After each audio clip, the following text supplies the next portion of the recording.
iyadoo ay maanta ku aastaysneed 8 Maarch oo maalinta caalamiga ah ee haweenka ayaa la taliyaha madaxweynaha ee arrimaha haweenka iyo gudoomiyaha gobolka Togdheer ay si wada jir u gudoonsiyeen maamulka cisbitaalka Maandheeye dariya lacag gaadhaysa $1,000 taasoo ay haweenku ugu soo samafaleen dadka dhimirka ka xanuunsanaya ee ku jira cisbitaalka Maandheeye ee Burco. gudoomiyaha gobolka Togdheer Axmed Cumar Xaaji Cabdilaahi Xamarji ayaa sheegay inuu mahad celinayo Amaal Xaaji Miisaan oo deeqdani soo gaarsiisay isagoona sheegay in dadkani dhimirka ka xanuunsanaya ay qayb ka yihiin bulshada Soomaaliland ilaahayna uga baryay inuu xuskooda u soo celiyo.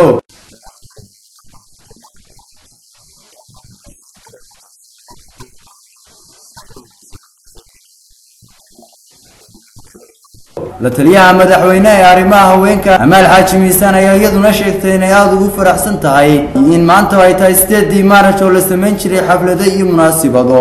ay u bedeleen inay taakuleeyaan oo caawiyaan dadka dhibaataysan ee ka jiraan maskaxda.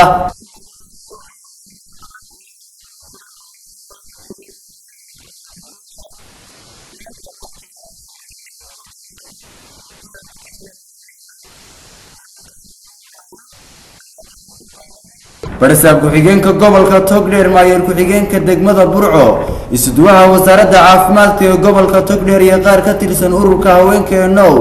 ee gobolka Togdheer oo halkaasi ka hadlayay iyaguna wax lagu farxo ku tilmaamay in maanta la qaban jiray munaasabada isla markaana ay ku bixi jireen lacag kala duwan